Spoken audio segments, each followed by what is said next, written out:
क्यों या फिर बीजीएमआई में पहली बार खेलने जा रहे हो, आपको काफी कुछ नया पता चलने वाला है आज के इस वीडियो में। सो गेम का नया 3.8 अपडेट अटैक ऑन टाइटंस के ऊपर बेस्ड है और इसका नाम स्टीमपंक फ्रंटियर रखा है। गेम खत्म ही होने वाले हैं क्योंकि वहां आ गए हैं ये जायंट ह्यूमनॉइड क्रीचर यानी कि टाइटंस, और अब आपको इन टाइटंस को मार कर ये दुनिया बचानी है। मगर आप इसका उल्टा भी कर सकते हो, दुनिया को तबाह कर दो तो टाइटन खुद भी बन सकते हो और एनिमी को नॉक फिनिश कर सकते हो, उसे परेशान कर सकते हो, तो कुछ भी बन सकते हो इस गेम में। तो railway routes, ODM gear, Titan transformation, ether home, cargo train, cargo express train, clockwork attendant, clockwork merchant, lucky cog machine, wooden crate, hot air balloon, slide track, steam device.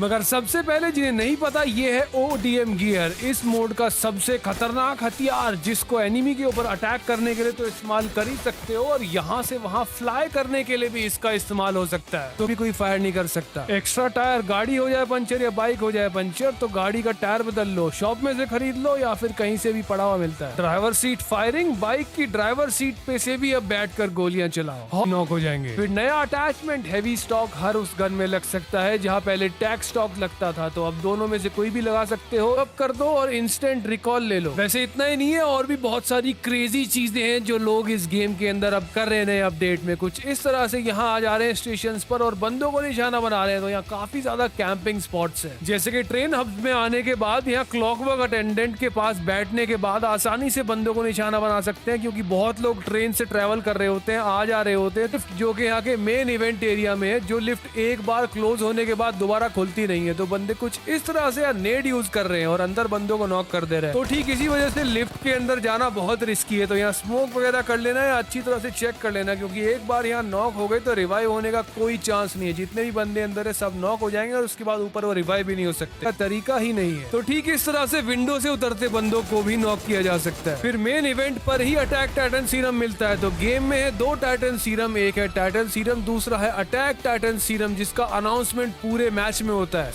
फिर रैंक पुश का तरीका है कि चलती हुई train पर ही कूद जाओ और यहाँ पे ट्रेन के अंदर भी काफी लूट मिल जाती है, जहाँ से स्टीम कॉइन लेकर यहाँ से स्पेशल बूस्ट खरीद सकते हैं, जिसके बाद चलती हुई ट्रेन में भी रोटेशन किया जा सकता है। तो कुछ इस तरह से ट्रेन को स्विच कर सकते हैं और उसकी लूट भी कलेक्ट कर सकते हैं। जिसको ज्यादा घूमना पसंद नहीं है तो उसके लिए तो ये अपडेट बहुत ही कमाल का है। ट्रेन के ऊपर आकर कैंप कर सकते हो, यहाँ रेस्ट कर सकते हो और आते जाते बंदों को निपटा सकते हो। तो लास्ट जोन में टाइटन नहीं बन सकते, क्योंकि टाइटन बनने का एक टाइम लिमिट है, उसके बाद मैच में टाइटन नहीं बना जा सकता। तो इसलिए जोन के अंदर यहाँ झाड़ी में छिपे बंदों को टाइटन बन के पहले ही हंट कर सकते हैं। अब ये है नया समर जुबली इवेंट, जो अभी गेम के अंदर ऐड नहीं हुआ है पर बहुत जल्द ऐड हो जाएगा। इसे कैसे यूज करना है ये भी चेकआउट कर लेते हैं। तो यहाँ पे स्पेशल ग्रुप फोटो ले सकते हैं, यहाँ से स्पेशल आइटम्स ले सकते हैं, और ये आइटम्स एक्चुअली हेल्थ और बूस्ट दोनों को फुल कर देते हैं, तो इसलिए ये वाला इवेंट स्पेशल है। तो यहाँ पे इमोट्स करो, यहाँ से स्पेशल आइटम्स उठाओ। तो जैसे नट क्रैकर इवेंट आया था, जैसे स्पेशल स्नोबॉल इवेंट आया था, तो उस तरह का इवेंट लग रहा है मुझे। लेकिन इसके साथ साथ काफी मैप लोकेशंस पर यहाँ हॉट एयर बलून्स भी हैं, जिन्हें भी प्लेयर्स बिना व्हीकल के एक जगह से दूसरी जगह मैप पर जाने में इस्तेमाल कर पा रहे हैं। मतलब जैसे स्टैलबर, यसनाया, क्वेरे मिलिट्री बेस, इन सब जगहों पर ये हॉट एयर बलून्स हैं। इन्हें इस्तेमाल करने के बाद प्लेयर एक जगह से दूसरी जगह आसानी से ग्लाइड कर पा रहे हैं। मिनी इवेंट है, यहाँ पर एक स्क्वाड मिनी गेम एक्सपीरियंस कर सकते हैं आगे, जिसको 2-3 बंदे मिलकर भी कंप्लीट कर सकते हैं, क्योंकि ये एक ऐसी पहेली है जिसको सुलझाना होता है। इसके तीनों लिवर्स को ढूंढना पड़ता है, उसके बाद जाके ये डोर अनलॉक होता है। तो अगर आपने अभी तक ये अपडेट नहीं खेला है तो आपको ये एक्सपीरियंस करने में भी काफी मजा आने वाला है। वैसे इन सब अपडेट्स के अलावा भी 3.8 वर्जन के अंदर कुछ कमाल के नए अपडेट्स ऐड हुए हैं, जैसे कि नए सोशल गेम प्ले में 1v1 TDM ऐड हो चुका है। अपने फ्रेंड के साथ 1v1 TDM अरीना कर सकते हैं, प्लेयर्स 1v1 फाइट कर सकते हैं। नई रोंडो मैप वाली JS9 SMG gun arena mode के अंदर ऐड हो चुकी है 3.8 अपडेट से, तो इसे ईवो लेवल 44 या उससे ऊपर वाले सारे प्लेयर्स अरीना TDM वगैरह में एक्सपीरियंस कर सकते हैं। साथ ही में एक interesting account security feature add हुआ है कि एंड्रॉइड यूजर्स अब एंड्रॉइड आईडी से आईफोन में लॉगिन कर सकते हैं गूगल आईडी से, और iOS यूजर्स अपनी एप्पल आईडी से एंड्रॉइड में